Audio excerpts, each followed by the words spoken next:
안녕하세요, 김사유입니다. 오늘 준비한 영상은 최근에 읽은 책 3권을 준비해 보았습니다.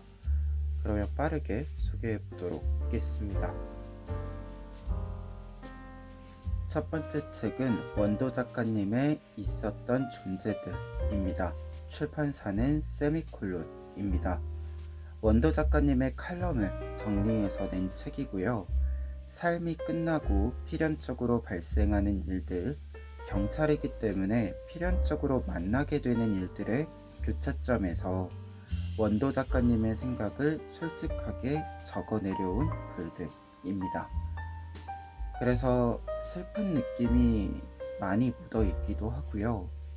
경찰관이라는 직업에 대해서 좀 부끄러움을 느끼는 장면들, 상황들에 대해서도 솔직하게 적혀져 있어서 그 마음을 좀 더 잘 느낄 수 있었던 책이었습니다. 그리고 개인적으로는 이 책을 읽으면서 가장 많이 떠오른 단어는 진절머리였어요.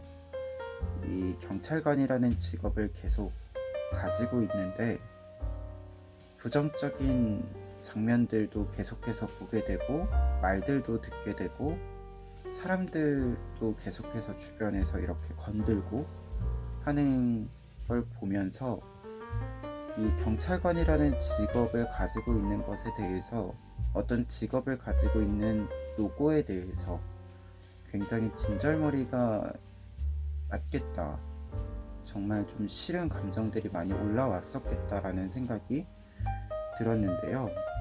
그럼에도 원도 작가님은 경찰관이라는 직업을 계속 지켜나갈 것이다 라고 이야기를 하세요. 그 말을 한다는 것, 그 다짐을 한다는 것 자체가 굉장히 대단하게 느껴졌던 글이었습니다.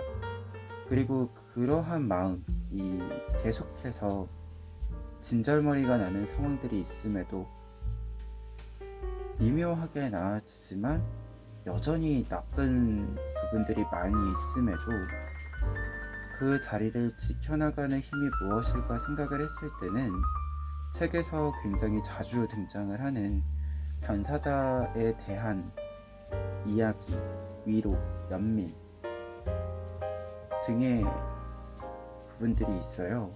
특히 이 연민과 위로라는 부분, 변사자에 대한 연민, 그리고 살아가고 있는 사람들에 대한 위로, 이 감정들이 결국에는 그 다짐을 만들 수 있는 힘이 아니었을까라고 조심스럽게 또 생각하게 되는 책이기도 했습니다.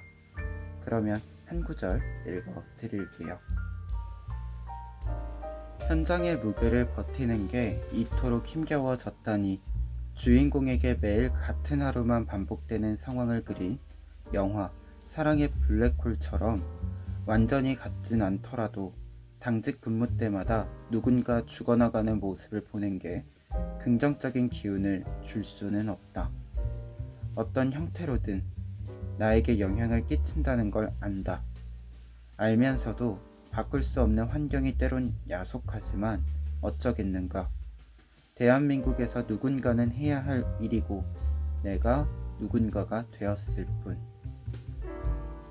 두 번째 책은 윤포세의 아침 그리고 저녁입니다. 출판사는 문학동네입니다. 책의 줄거리는 요한네스라고 하는 사람의 탄생과 죽음을 그리고 있습니다. 정확히 따지면 태어난 날과 죽은 날 딱 이틀만이 소설의 시간입니다.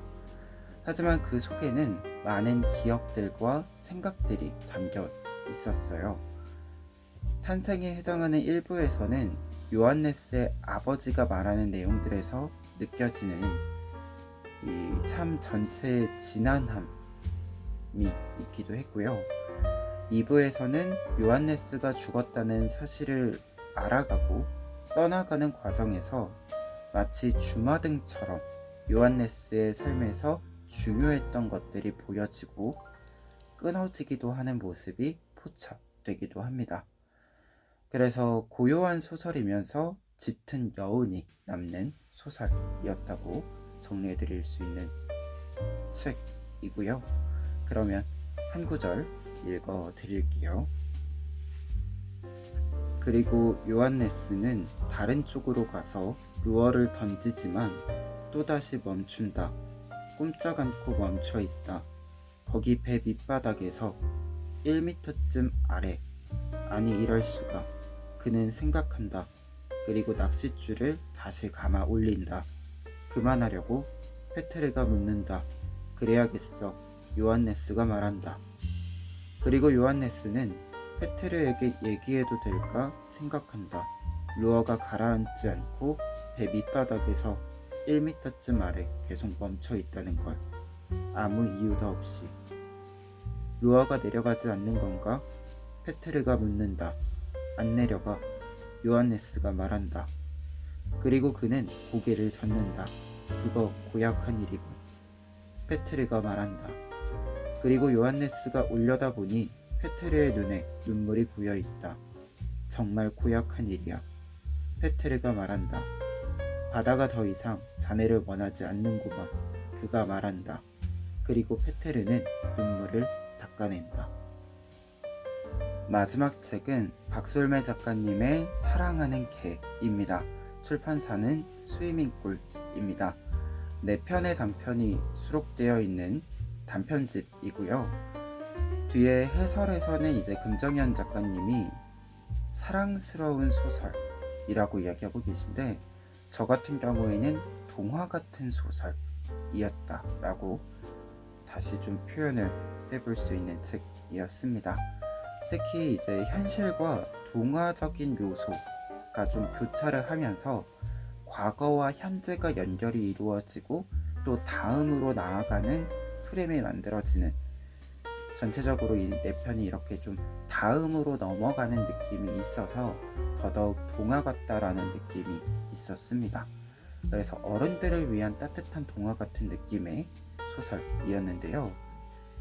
소설의 이야기들, 각 단편의 이야기들을 조금씩 더 해보자면, 첫 번째 단편 고기 먹으러 가는 길에서는 지난 여행에 이제 무언가 좀 부족하게 먹었던 고깃집에 이번에 다시 여행을 와서 가기로 한 나와 도영이 고깃집을 가는 길에 겪었던 여러 에피소드들을 보여주고 있는 단편이었는데요. 특히 이 에피소드에서는 가습기에서 닭들이 나와요. 근데 이 닭들이 나오는 장면들이 굉장히 좀 동화적인 요소들이 있어서 이 소설집을 시작할 때부터 이렇게 좀 동화 같은 느낌을 가지고 시작을 했습니다. 그리고 두 번째 단편 사랑하는 개에서는 개 노디와 영원히 바뀌었다라고 말하는 금을 보는 나에 대한 이야기입니다. 특히 이 이야기를 듣고 94년도에 대해 회상하는 장면들이 이제 많이 나오는데,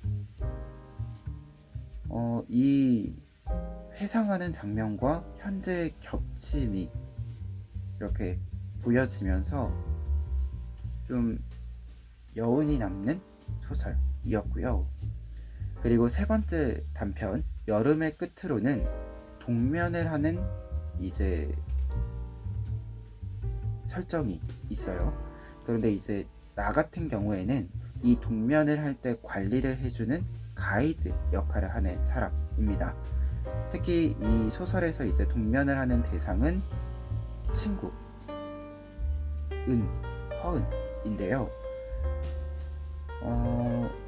이게 동면이라는 장치가 있기는 하지만 사실 소설 중에서는, 이 4편의 소설 중에서는 가장 안 동화적인, 동화 같은 요소가 없는 소설이기는 하지만, 이게 동면을 하는 사람들이 기억이 무언가가 남아요. 혹은 기억이 좀 조작이 되는 부분들이 있는데, 이 기억에 대한 내용들을 이렇게 보면 그것이 꿈속의 내용들, 기억의 조작이라는 것을 염두하고 보지 않으면 그 소설이 굉장히 좀 동화적인 느낌인 거죠. 그래서 이게 전체적인 것을 보자면 동화적이지 않았지만 그 서술들이 또 동화적인 요소들을 약간의 환상적인 요소들을 만들어주는 부분이었다. 이렇게 또 이야기 드릴 수 있고요.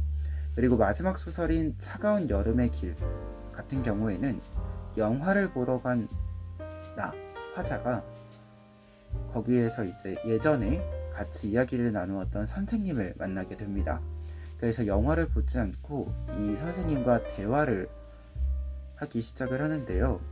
이 대화를 하면서 화자가 좀 보지 않았던 것, 상상만 했던 것들을 상상하는 것에 대한 이 생각을 좀 하게 돼요. 그래서 이제 대화를 할 때, 사물을 볼 때 다른 장면들이 이렇게 계속 겹쳐져서 나오게 되는데 이 부분들이 소설에서 이제 한 번에 이렇게 나오다 보니까 경계선 자체가 그렇게 뚜렷하지가 않아서 꿈이 이렇게 화면이 바뀌는 것처럼 소설의 장면이 이렇게 바뀌면서 정말로 꿈속에 우리가 들어와 있는 것 같은 동화의 어떤 이야기가 이렇게 계속해서 전환이 일어나는 것처럼 동화처럼 꿈처럼 이렇게 좀 전환이 있었던 소설이었습니다. 그래서 이 전환을 좀 쫓아가는 것이 쉽지는 않기는 했는데 이것을 이렇게 장면들을 겹쳐진 상태에서 그냥 놓고 보았을 때는 현실과 꿈이 그렇게 경계가 구분이 있지 않은 것처럼 느껴지는 소설이었습니다. 그리고 이제 앞서도 이야기 드렸지만 이 4편의 소설들은 이렇게 좀 동화적인 요소, 환상, 꿈과 같은 요소들이 이렇게 꿈처럼 느껴지는 요소들이 현실과 겹쳐지면서 과거와 현재를 연결하는 부분이 있고 미래로 나아가게 되는 이제 결과들이 등장을 합니다. 근데 이 미래로 나아가는 부분들까지 읽고 나면 과거에 묶여 있었던 우리가 안 좋은 일들 때문에 과거에 묶여 있었을 때에서 좀 벗어나는 느낌처럼 약간은 가벼워지는 느낌? 뭔가 이게 마음에 뭔가 꽁 했던 느낌들이 사라지는 느낌이 있어서 개인적으로는 굉장히 재미있게 좀 읽으면서 밝아지는 가벼워지는 느낌을 받으면서 읽은 책이었습니다. 그러면 한 구절 읽어드릴게요. 이런 이상한 이야기는 일단 의심하게 되지만 그렇지만 이 이야기에는 뭔가 교훈이 있다. 그것은 내가 평소에 가지고 있던 믿음과 같았다. 입 밖에 내뱉은 말에는 아무튼 간에 뭔가 힘이 있긴 있다는 것이다. 그 말은 항상은 아니겠지만 어떤 순간에 힘을 발휘하게 된다는 것이다.